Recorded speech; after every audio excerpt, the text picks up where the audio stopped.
If you got No. fired from the family business, you'd be doing well. I was going to say, what do you know that I don't? Welcome to episode 22 of the First4LCFC Podcast, where we will once again be looking at all of the big Leicester City's talking points as we start to come towards the home straight of this Premier League season. Joining me to do so, as usual, are both Christian Mosen and Edmund Noon. How are you both, gents? Very well. Good, thank you.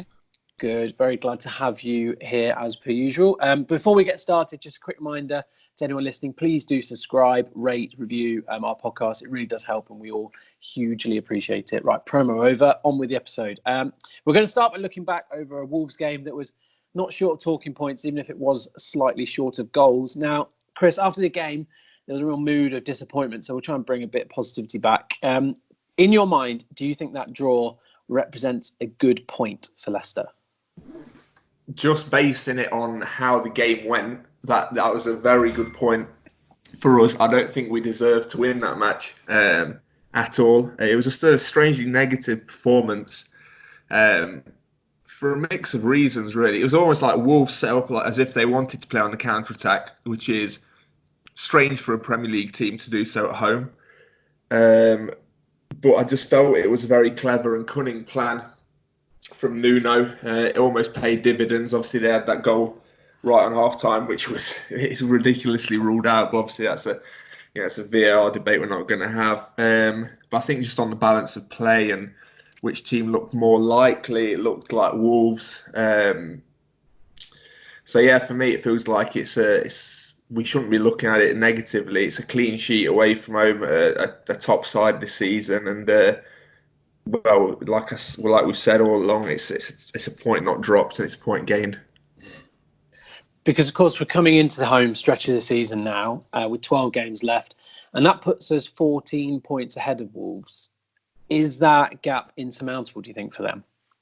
I think it's like, if we're going to compare ourselves to a team that's going to catch us, it's, Wolves aren't probable to be finishing top four. If you look at the odds, you got Chelsea, Tottenham, Man U, Sheffield United are all probably going to be more likely to finish in the top four. So for me, it's just a point added to the tally, as opposed to letting those teams I've just mentioned gain on us anymore.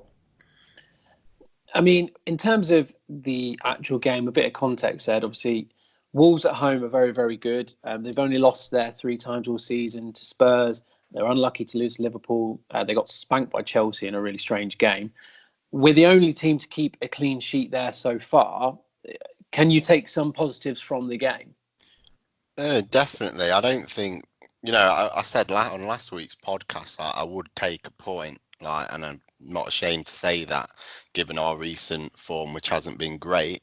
I think the main disappointment for many people was more so the performance rather than the point, and not even the performance defensively, because we performed quite well at the back, especially Johnny Evans, who was excellent, and we haven't kept a clean sheet in a while, so that was great, especially at a tough place against a team who can create goals. It's more a bit disappointed that we didn't create much. There were very few chances where it was like a clear goal scoring opportunity, and in other games where we've not taken the 3 points, we have been creating stuff and haven't put them away. So I guess it's just a bit disappointed we didn't have that creative spark we have in other games. And Chris, do you think that is because we struggled to get going, or because Wolves set up so negatively, as you said, because they did have 11 men behind the ball for most of the game up until the sending off, in my mind? Well, it's something I wouldn't necessarily picture myself saying, but it's almost like we lacked a number 10, which is a bit ridiculous given that with everything being said in the media, James Maddison's probably one of the most creative English players in the league. But for me, it's almost like I'd want to see his heat map in terms of areas he picked up possession, but it just seemed to me like a lot of the time he was picking up really deep. And sort of trying to build like a deep line playmaker, which he isn't. That's more where I see sort of someone like Tielemans. I'm gonna have to compare him to someone like Grealish, who's red hot at the moment. you see him, he's always collecting the ball on the half turn, looking for that forward pass. He's not scared to take a man on himself. I just feel like James Maddison's dropping right in and trying to sort of create from the back, but there's no one ahead of him at that stage who's going to be any more creative than that. There's no one who's going to be playing that lethal pass through to Vardy, who is, absolutely vacant. And that's not a criticism of him. Like, if he's not getting that service, I just think Maddison needs to be in that hole, playing in between the lines. And he was, for me, over the last few games, he's been receding further and further down the pitch, which I'm not sure about myself. Do you feel that might have been a reflection of who we've been playing against, in that maybe against the stronger teams he's being asked to, sort of is not given as much freedom to sort of stay up, and now we've just had Chelsea and Wolves, who are not only stronger but teams in and around us who we really can't afford to drop points against. Maybe it's sort of a defensive tactical move to get another body in there, and I don't know, just an idea. And they're number 10 in a defensive position's a tactical move, like. Well, I mean, more defensive than normal rather than a defensive position. I just think if you've got Chowdhury and Tielemans on the pitch, like, how many midfielders do you want to be dropping in, into that bottom third of the pitch? Because for me, it's like I say, Aston Villa, say they were playing a strong team in us, Jack Grealish wasn't coming back that deep to sort of fetch the ball, home or away. He just always seems to be playing looking forwards, and like at the start of the season, Maddison was up there. If anything, we were criticising him for he was getting played too far out wide. Now he's in that number 10. I just want to see him being at the hub of an attack and playing that final pass, getting those assists. He ain't going to be getting assists when he's like 3/4 down in his own half.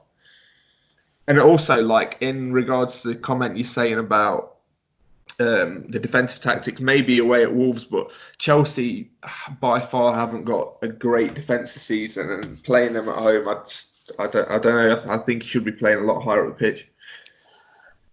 So getting Vardy firing is obviously something Leicester need to do. I don't think that it, like you said, I don't think you can necessarily criticise Vardy because he simply didn't have the service. The commentators were taking great delight in pointing out that after an hour gone, Vardy had touched the ball just 7 times. Which is, we know that he doesn't exert a massive influence on the game, but even compared to earlier on in the season, that's really, really low. I mean, if you look at his last few games, he's had 1 shot all game. He didn't even have a single shot against Wolves. And I think getting him going is something that we desperately need to address, because you can't go against teams like Man City without someone that's going to shoot. Well, yeah, I mean, I agree with that, and it sort of leads on from the point I made. It's almost like Vardy's sort of coming across as that player when he used to play for England, like, because of the style of play we're building up, it's become a lot less direct, and he's just not getting a sniff. And it's not a flaw of his, but is he the sort of player who joins in with a link-up play? You've got players like Lacazette or Aubameyang, to name a couple of examples. They'll come in, join in with the play, and then spin off. But I feel like Vardy now, coming towards the last stage of his career, he's just looking for that, playing on the defender's shoulder. But we're not playing like that anymore. We're not getting in behind. And like, name me how many times he's got through one-on-one with a keeper. He did it once against Chelsea and missed, but it's just not a chance that we're typically creating for him anymore. Mm. Yeah, I mean, that could be due to teams trying to set up purely to nullify that, I suppose. But in that case, we've got to work out a way to provide something different, haven't we? Well, I was going to say, yeah, Kelechi Iheanacho is someone who provides something different. And we've said before, he obviously is not as clinical as Vardy has been over the years, but he does offer. He's not always on the last man looking to get him behind. He does come and get involved in the link-up play.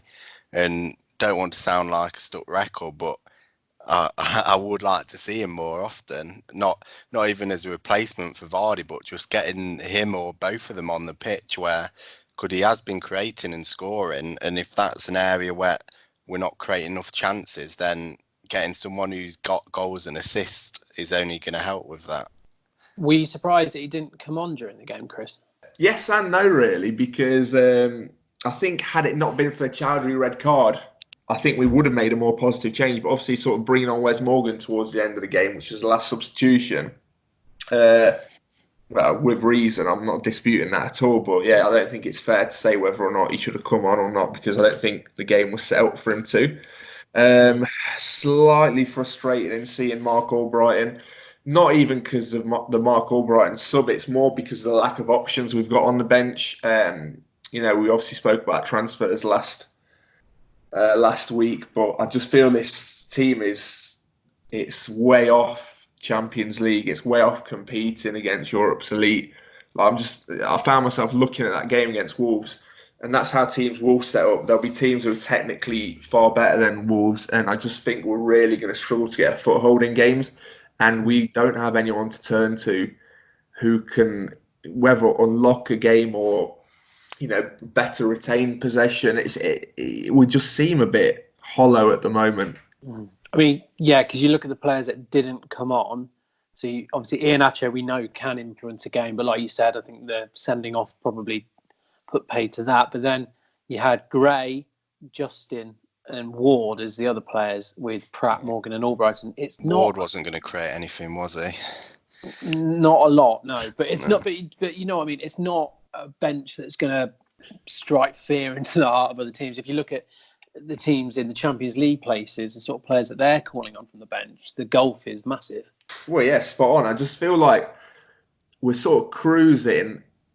I mean, if we're going to compare this season to the season we won the Premier League and what happened the summer afterwards, it's just like we're in a similar position in terms of sort of wanting to increase the squad depth, but I'm just really skeptical about how much quality we can add in one transfer window, because we are quite a distance off having that bench where we look at and think, if it's a five-a-side game against the opposition's bench in the Champions League, which is sort of a fair metric of using, I just feel like we'd get battered on most occasions because we just don't have that quality.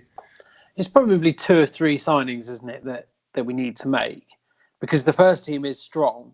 And I think you just need players that are going to complement it. It's not even a massive overhaul in my mind. I think we need a creative winger. Every Leicester fan knows that. We've been calling out for that for months, and probably even longer than that. And they probably need a little more quality in defence in case there are injuries. But the squad's not a million miles away. I don't think, Ed. Yeah, I'm just thinking similar lines of you, like. Say first team is entirely fit, so based from the Wolves game, would just bring in Ndidi. Like that first team is excellent for Leicester City, and maybe we add 2 players in the summer who will go into that team. The 2 people who are in it now, then drop to the bench, and then maybe add 1 or 2 other people for the bench. It's not a matter of maybe 3 or 4 people to go into the match day squad. But again, like Chris said, though, it's not just about getting the players in. They've got to be the right ones, because last time it was CAC, and this time it's a bit different. We need. Last time I think a lot of it was we need more players who are also good to bulk the squad out, whereas this time I don't think that much. I think it's more we need real few high quality players that are really going to add to the team. I don't think we need someone who could become a great winger in 3 or 4 years time. Yeah. I think we need a winger now who's going to get 10 goals and 10 assists next season in the league. And that's going to cost big money. That's what I'm saying. How likely is it, just using the average transfer fee for us, let's say a good quality player, someone who's ready-made, let's say 30 million, just what is the probability of us going out and buying, 3 or 4 £30 million players? It's just sort of, it's not a done thing, is it? Even for these big clubs anymore, you don't see 4 high-profile signings.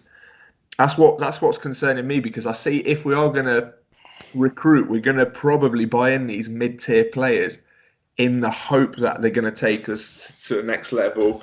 So it's it'll be interesting. I feel there's probably a couple of free agents. I know. Last summer, sorry to butt in rudely, but lest we forget, last summer I know we did sell Maguire, but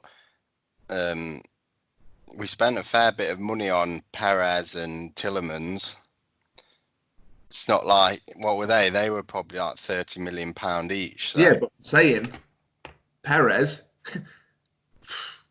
Come on, did that excite you?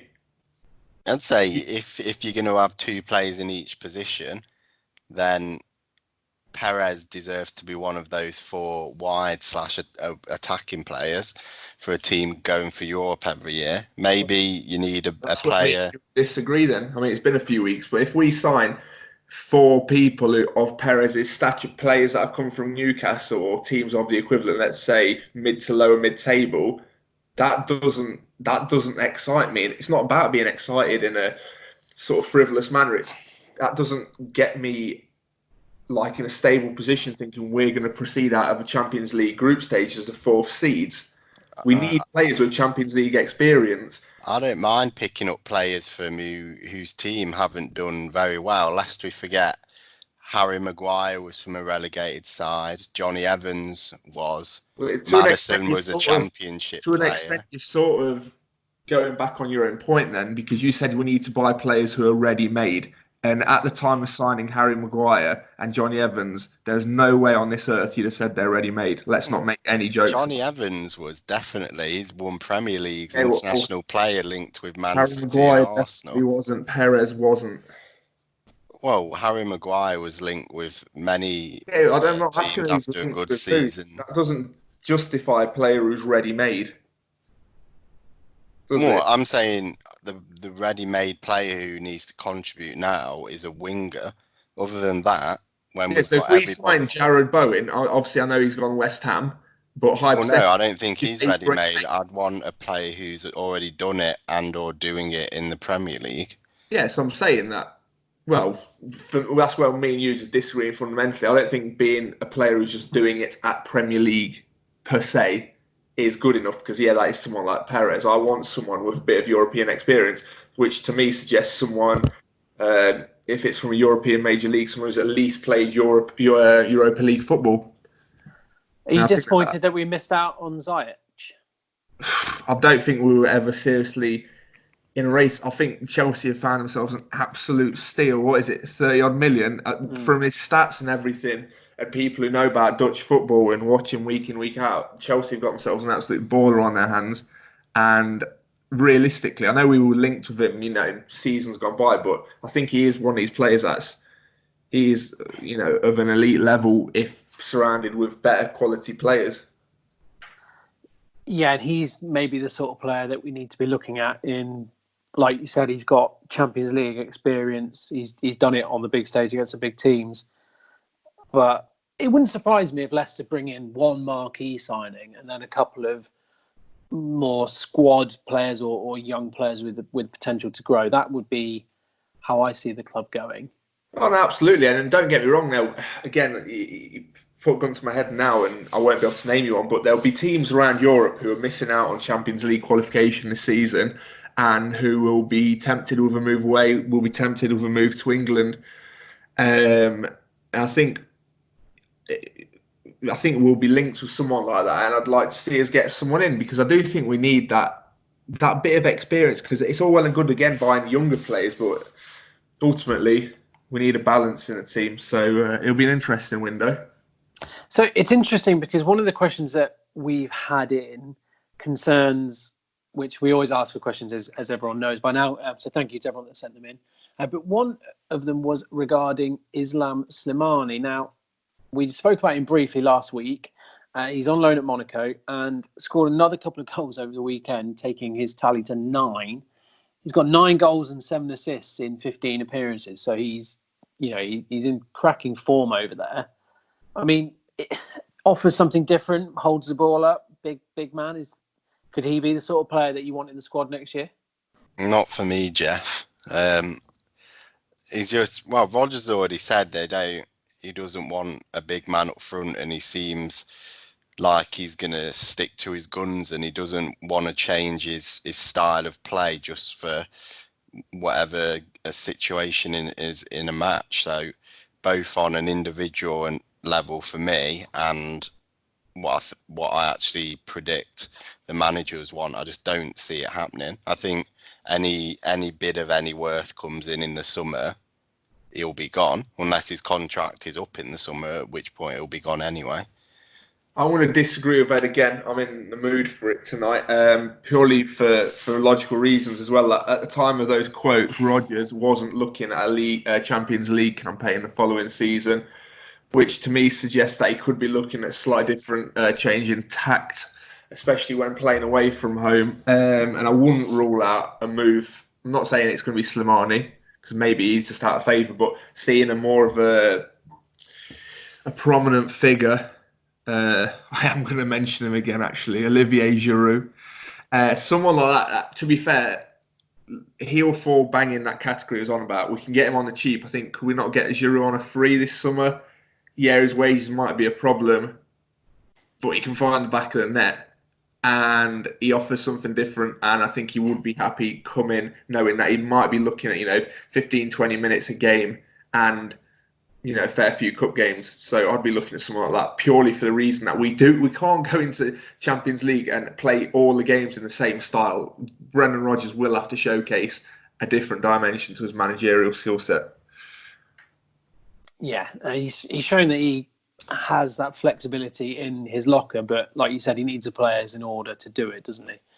Now, speaking of Rodgers, that leads us on to a question that we've had in from Amar, who, in the light of the Man City news that broke this week, which we will talk about again, he's essentially posed the question whether Man City could technically look at Brendan Rodgers should Pep decide that he wants to leave. The Telegraph have also reported that Rodgers is on the short list amongst a couple. Does that worry you, Chris? Do you think that is something that could potentially happen? Well, I mean, it could potentially happen. Do you think he's shown, basically the question is, do you think he's shown enough this season? Obviously Leicester are doing very, very well. Do you think he was shown enough to convince the Man City board that he would be ready to take on a big club like that? Well, Celtic fans will tell you that he's already taken charge of a big global club. So whether or not we're comparing Celtic and Man City, who knows? I'm not going to get into that. But no, I think on a serious note, Rodgers would be a sort of manager Man City would be looking at. I mean, they'd be stupid not to. He's proven it. Managing, going from Celtic, obviously coming from Liverpool, now at Leicester. So arguably three different clubs for different reasons at the time. So yeah, he'd definitely be on a shortlist. But for me, I just think Man City, their global stature, probably they just want one of these like global sort of managers, someone who's going to increase revenue for other reasons away from football, someone like Zinedine Zidane or something like that. One of these big names. Arsene Wenger. Well, he's on the board at UEFA now, and he's just put Man City down. So he'll be in for an interview. Good shout then. Good shout, Ed. Not sure he's high on Sheikh Mansour's Christmas card list, mate, let's be honest. But I mean, in light of that Man City news as well, I mean, sorry, just quickly, Amar, you did also suggest that would we be interested in a swap deal for Pep Guardiola? Can't see it, if I'm honest, mate. Not sure that Pep might want to come here just yet, but let's hope we keep hold of Brendan for the time being. Now, in the light of that Man City news, obviously, should the ban be upheld, it gives Leicester an even greater chance of getting into Europe. But in terms of the news, what were your early reactions to it? Well, I don't know a lot about the football politics side of things. I mean, there's different snippets on the radio, which we're obviously not going to get into because it's not a Man City podcast. But I think from a neutral perspective or a different club perspective, it means that fifth could potentially be a qualifying spot. I'm saying potentially because apparently if Man City appeal this, they'll get their ban suspended basically whilst it's under investigation. So it might not kick in this season. It'll be for 2 seasons afterwards, if you follow my drift. So it might not be a done deal yet, is what I'm hearing, or what media are saying anyway. I've not got any connections, don't worry. People are debating, like, I don't think anyone actually knows what's going on. Like, I know some people have said, if they appeal, then it gets put off until the decision's made. But I've also read today some people have said, well, Chelsea's transfer ban didn't get removed when they appealed during the period where they were appealing, so they might keep it in place. I also read today that if Man City actually fail in their appeal, it may get extended further, and it could be up to even 4 years out of Europe, which would be mental. But yeah, it's interesting. Gives us a better chance, I guess, at qualifying for the Champions League. So I, for one, will not be complaining. I mean, us and Sheffield United, and as well, it would be in the European spots in their first season back for a while. I mean, it'd be a hell of a thing to see, wouldn't it? But let's not count our chickens yet. One of the questions that we had in from Mark is around that subject, and he says, Chickens. Count our chickens. Never heard that expression? Oh no, I mean, the subject that we're discussing, is it about chickens? But can be. I'm sure there's a metaphor there somewhere, but we'll leave that where it is. Anyway, back to Mark's question that you rudely interrupted once again. He says, we're 10 points clear of Spurs in 5th, only 1 win in the last 5 league games. We've been confident the Champions League is likely, but is anyone starting to get a bit nervy that we could actually mess this up? We've got 6 points versus Spurs and some other very tricky fixtures. We've got to start winning soon. Ed, nerves creeping in at all for you, or are you still feeling very confident?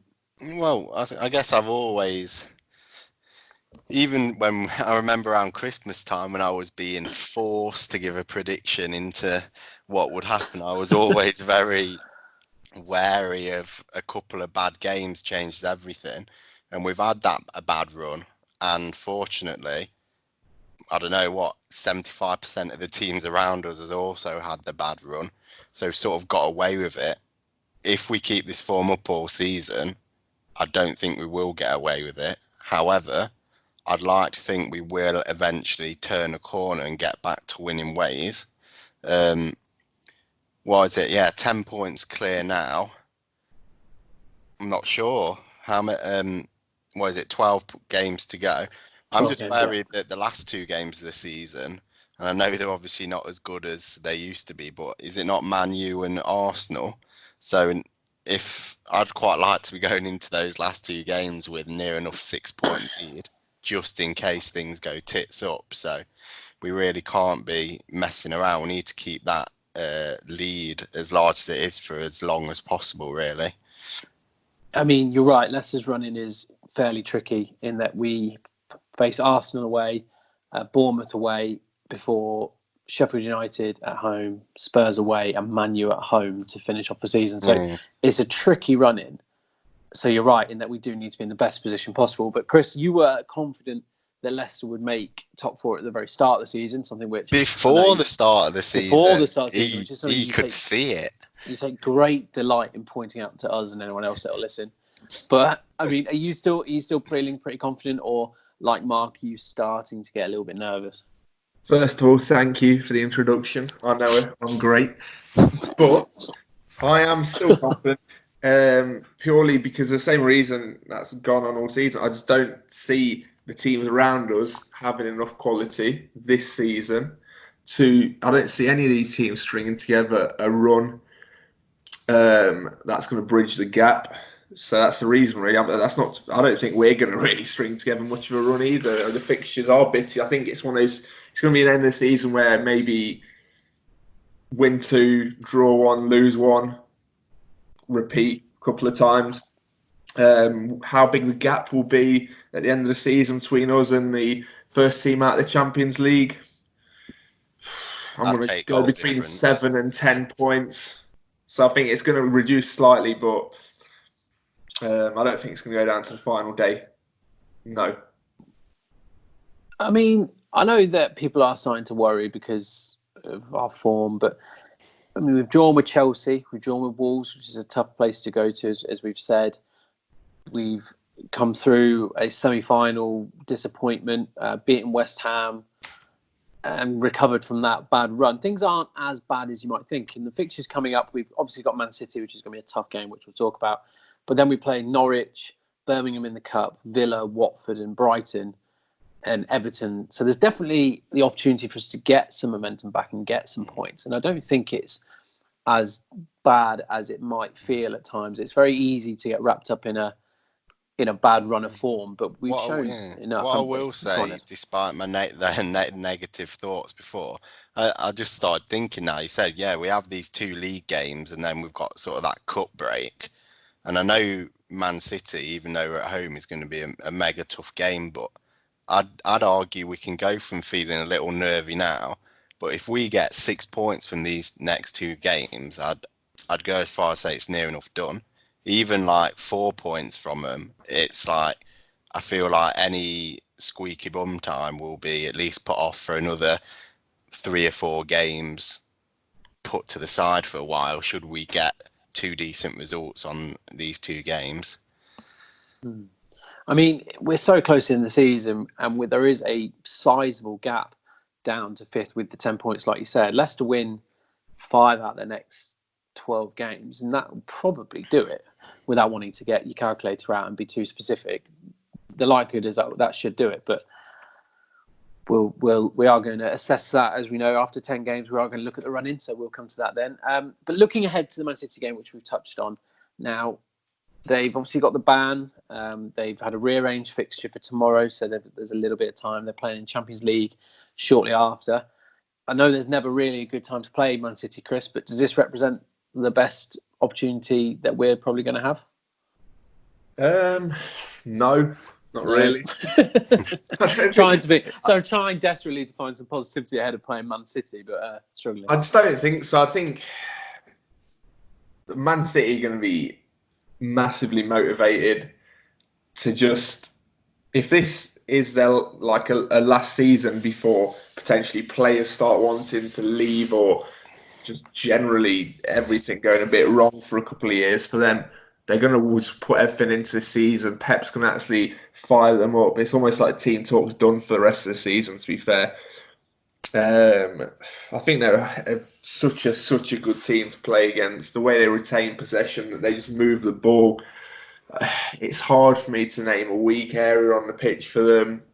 I would say it was their defence, but if we're struggling to penetrate lesser teams where we have more possession, it's going to take something special to unlock that defence. It's going to take shots for a start, and we've got a good keeper.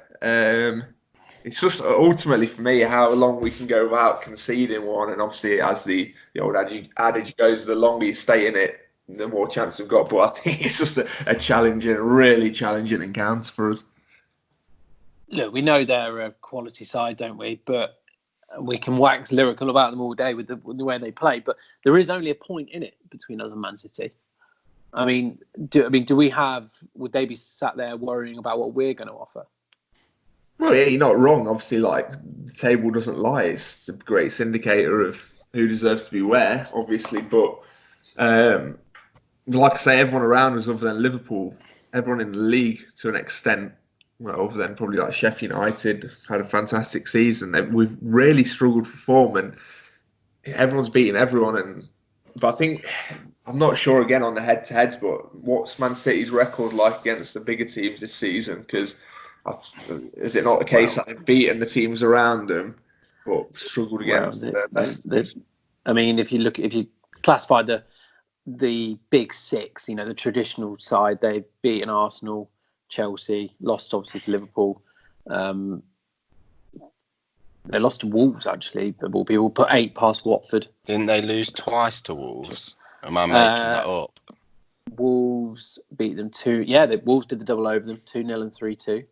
I think something that people may not have considered here, by the way, you realise Man City play on Wednesday, yeah? Their rearranged game against West Ham. They then only have a 2-day break. Then they play us on Saturday. And then the Wednesday, 4 days later, they are away to Real Madrid in the Champions League knockout. I think they're going to have a lot less time preparing for the game, and they're going to have lots of other things on their mind. And I think whilst obviously they're still incredible footballers and they can cope with playing all these games, I think that's something that we can sort of have an advantage over, that we've got more time preparing for this specific game. We've got less games, so we should have more sort of miles in the legs. So yeah, their eyes will naturally be away to Real Madrid. That's a glamour tie. And then after that game, they've got 4 days later after that, it's the League Cup final. So they've got big fixtures coming up. And whilst this is also a big one for them, I don't know, will they rotate players? I'd be surprised if they played their full team. If they're may not get in the Champions League again for a while, this is their last chance.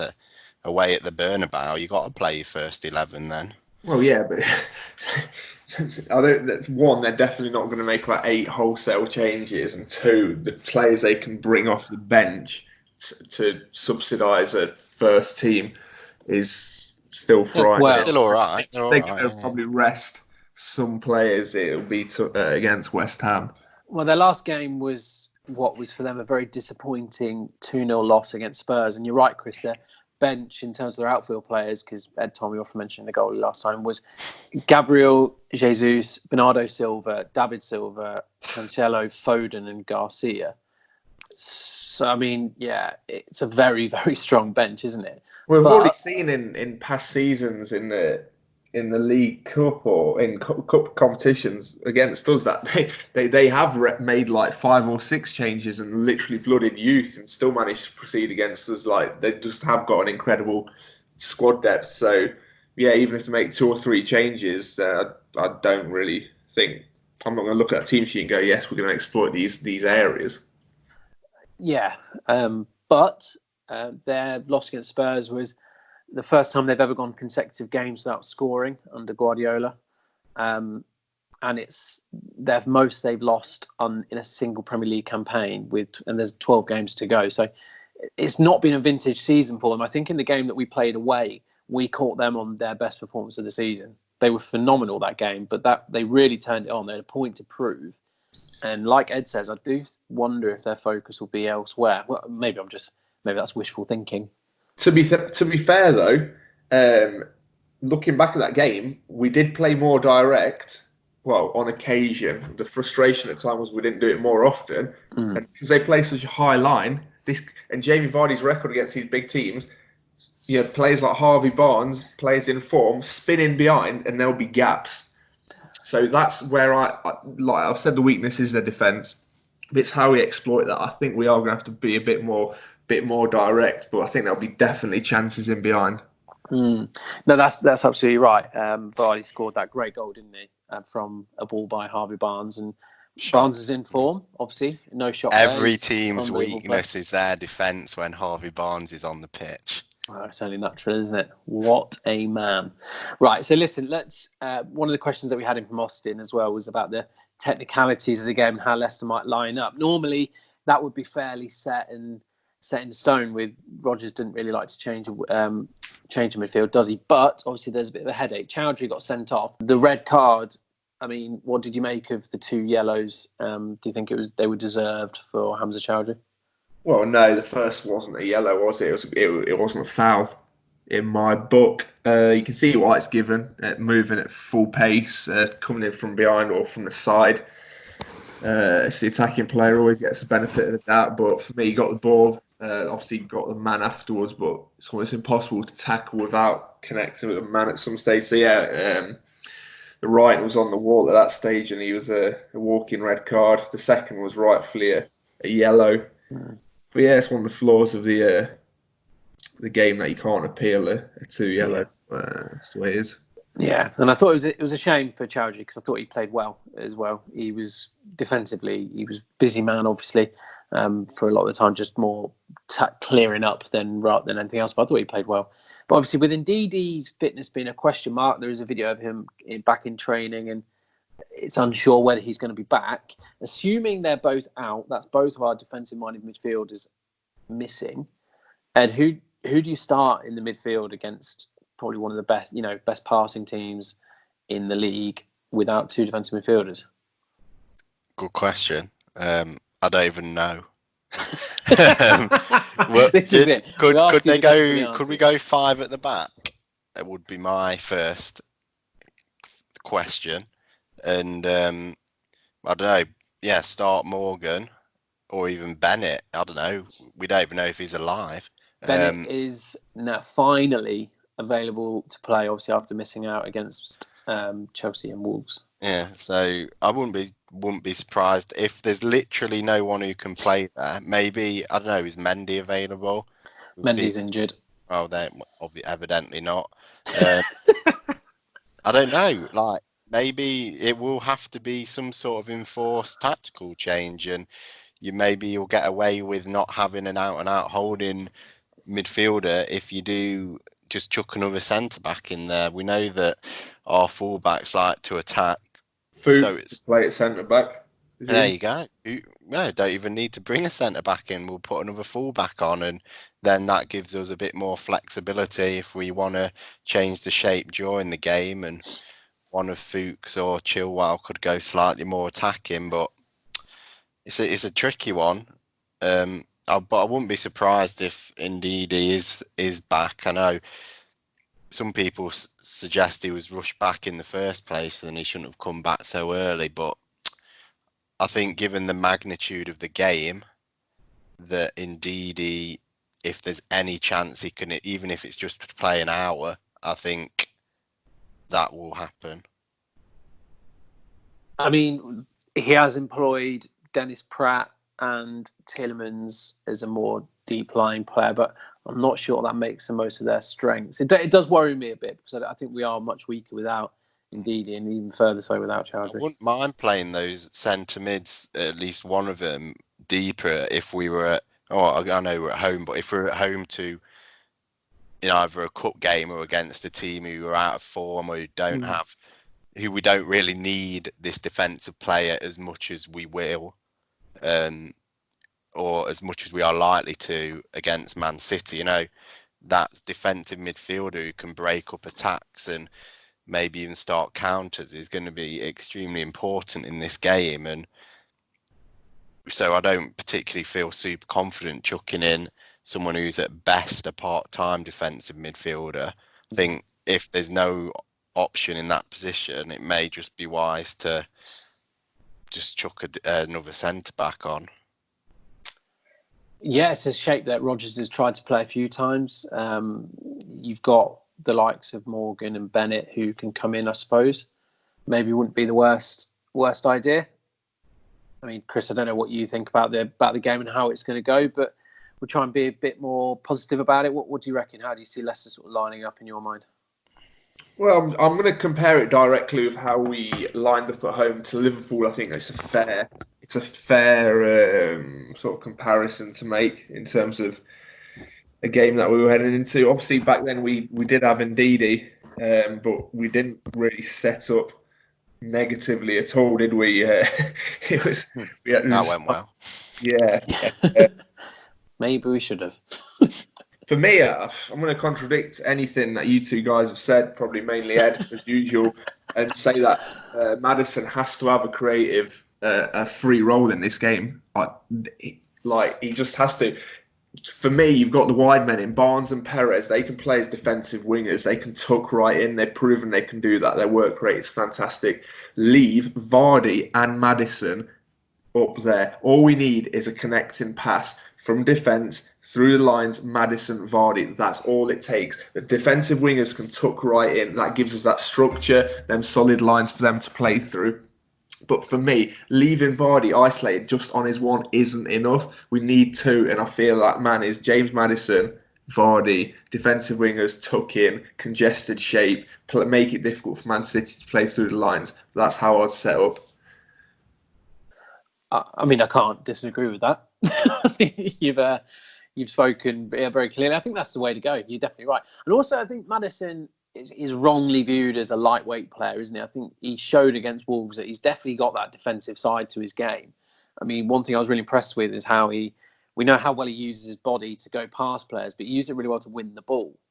with that sort of turn and the shape on it. So I think he's capable of mixing it up. Whether it's good enough against a team like Man City, we know we're going to try and pass us to death, and they are the best attacking side in the country in terms of goals scored. But it'd be nice, like you said, to see us go out and actually try and play them at their own game. Sometimes I just feel that I know it's a frustrating one for probably listeners comparing Maddison to Grealish. It's all we hear in the media.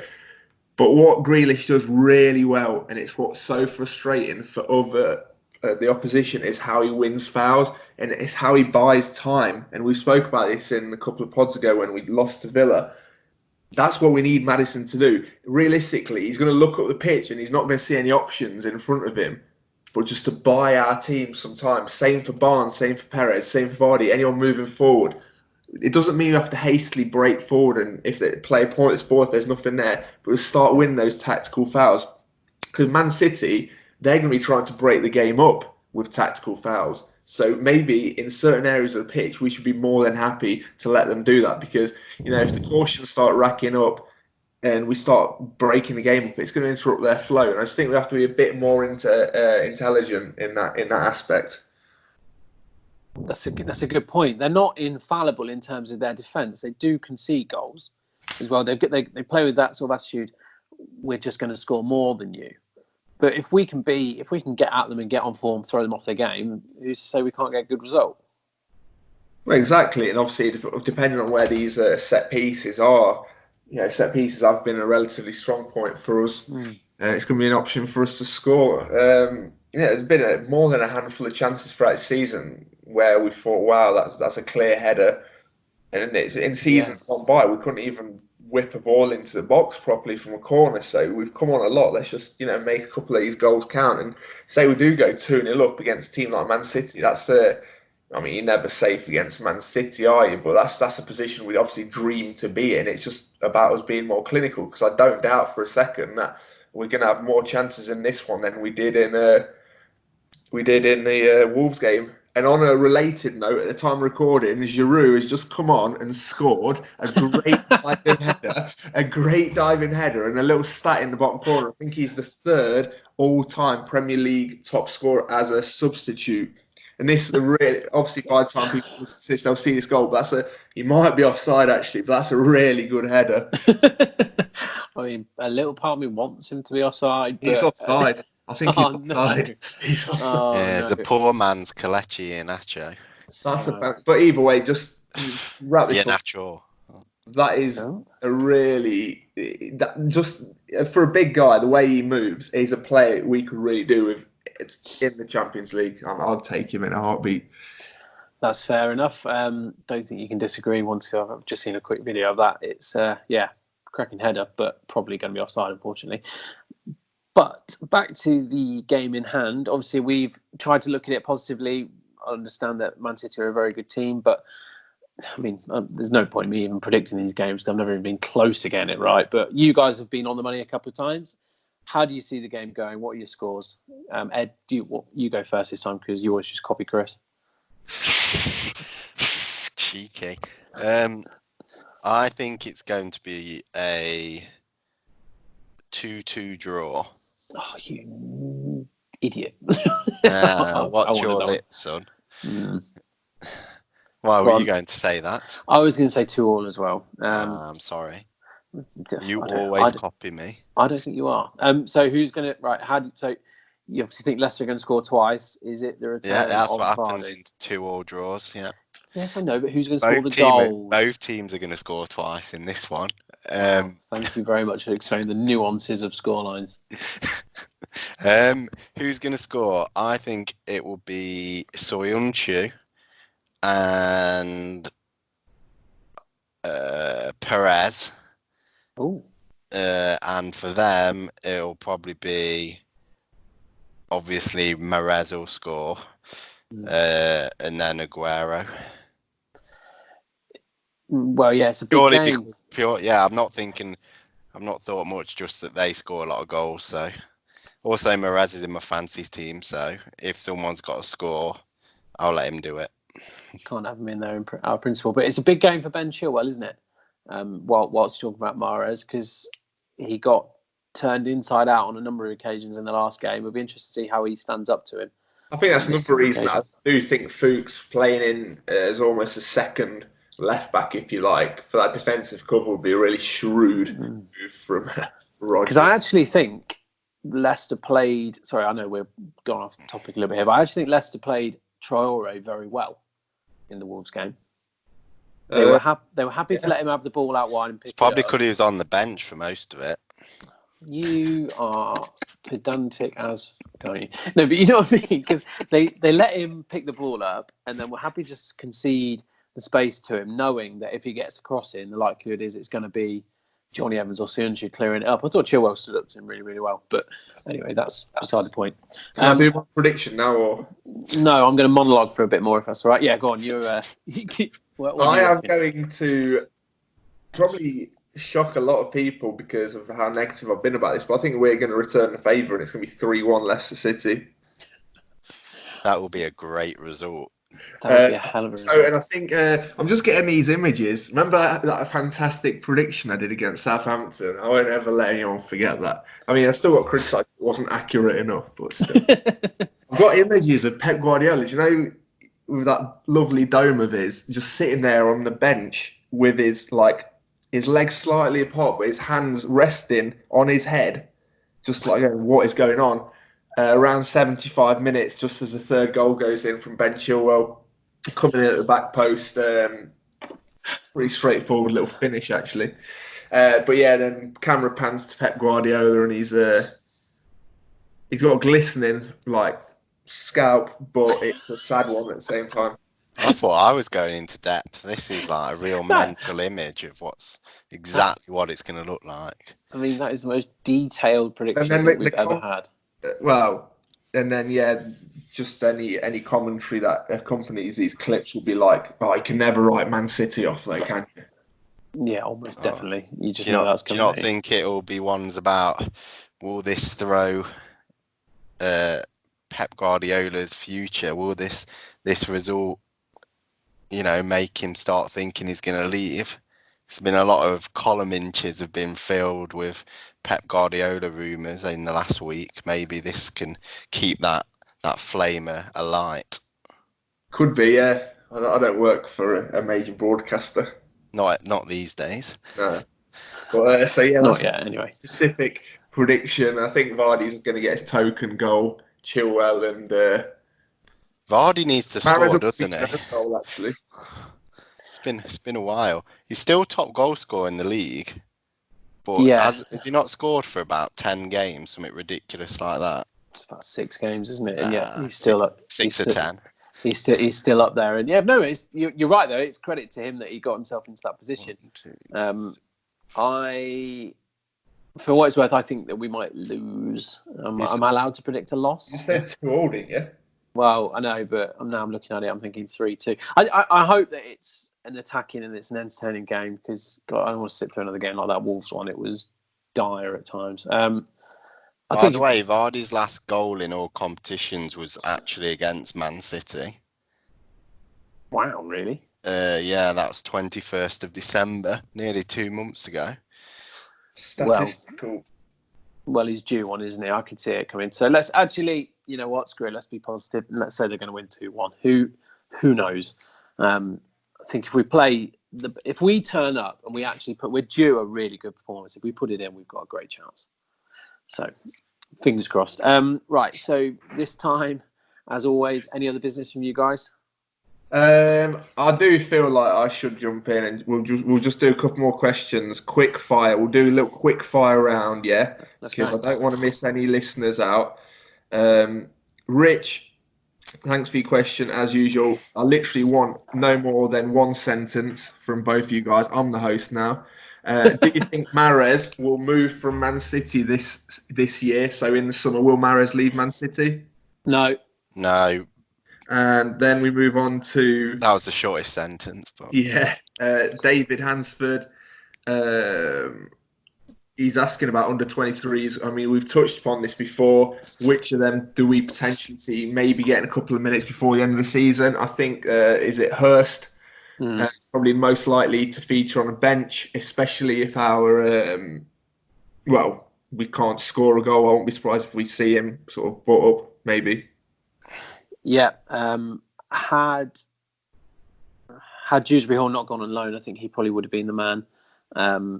There's a highly rated left back, Luke Thomas. It'd be nice to see him on the bench, maybe. But to us, I can't really see many of them getting a look in, unfortunately. Maybe Callum Wright, he's got a bit of a future about him, apparently. But there's some good prospects, but yeah, maybe one of them. And then finally, unlike Jamie, I'm not going to pretend I've heard of any of the under-23s. So I'm going to say Bartosz Kaputska. Can I just say that's only because you're still playing Football Manager from 2014 or whatever it is. Come on, ageist. Like, yeah, that's it. Mate, I'm just old and wise. And then finally, which is a topical one, it's more of a broad question from Andrew Willett. Safe standing, he says. Why does Molyneux have it and not the King Power? Also, I still think we need a throwing coach. So I'm pretty sure this is the same guy who wrote about the throwing coach. We did discuss that in some good detail, Andrew, to be fair. So hopefully that did satisfy or scratch that. Who takes our current throw-ins, Jamie? You see them every week. Right, but it's the fullbacks always. So there's not one specialist. It's just whoever's like the fullback on that side. Yeah, I mean the only one who you describe as having a specialist throw-in would be Fuchs because he's got an absolute cannon on him. But I don't think there's a specialist one. No. That's where we're going wrong. But yeah, I mean, bearing in mind the main question is safe standing. I think it's. I'm not actually sure about Wolves. I'm not sure what the protocol is. Obviously, a high-profile club who has it is Celtic. They've got everything, man. Yeah, we can't place.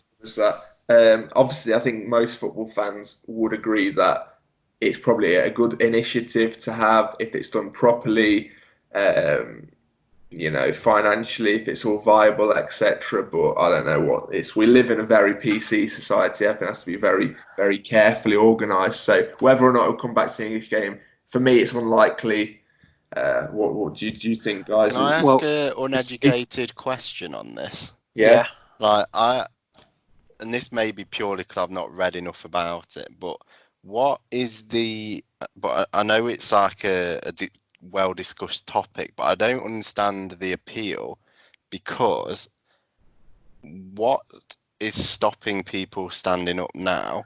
They're basically saying because there's not the railings, it's not a safe thing to do. Okay. Should there be a goal? And you see these videos. Well, yeah, say a standing area, there might be like a couple of hundred, even thousands of people in that section. Say that many people who are all sat together now, all stood up and didn't sit down. Do you think 5 stewards would be able to get them all to listen and do as they're told? Well, no, but I do have the boring answers for you. Well, yeah. Honestly, I'm here to be educated.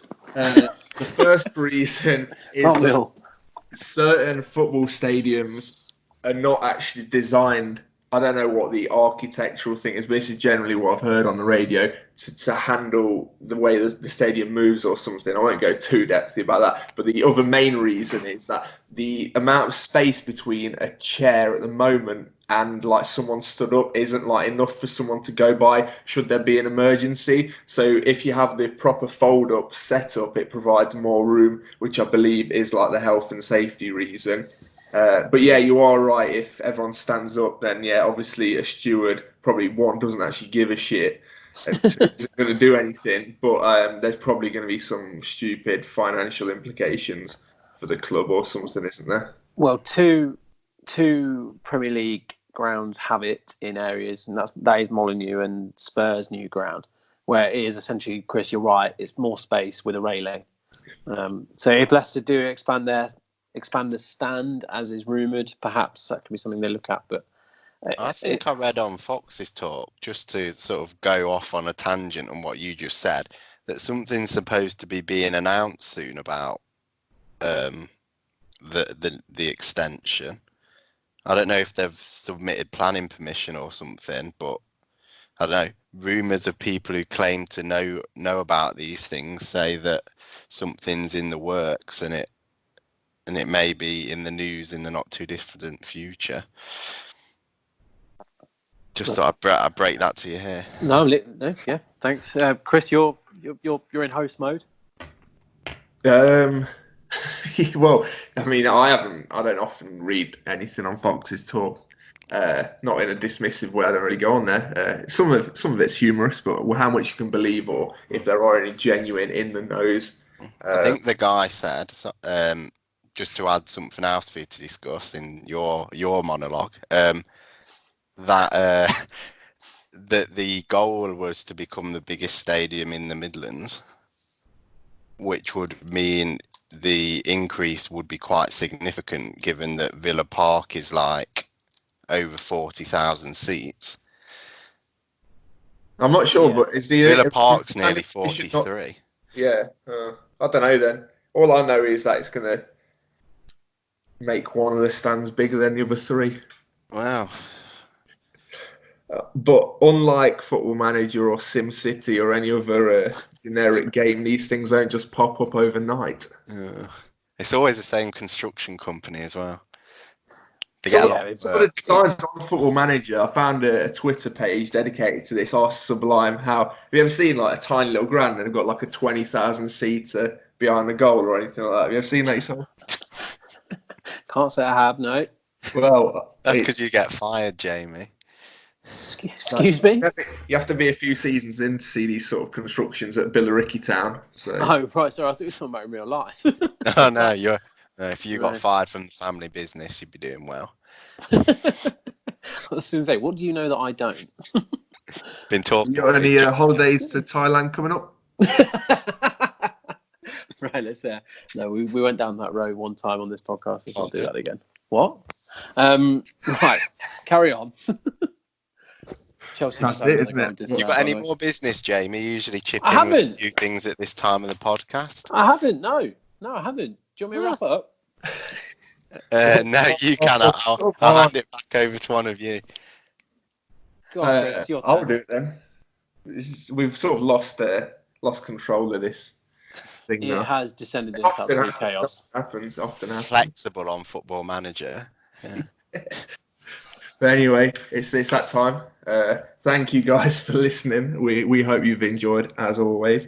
Hopefully this time next week we will be tuning in gleefully, cheering on the Foxes as we rampage home on the home straight to hopeful Champions League football. But yeah, as always, make sure you let us know that you've listened, give us any feedback, abuse us as much as you want, Ed especially.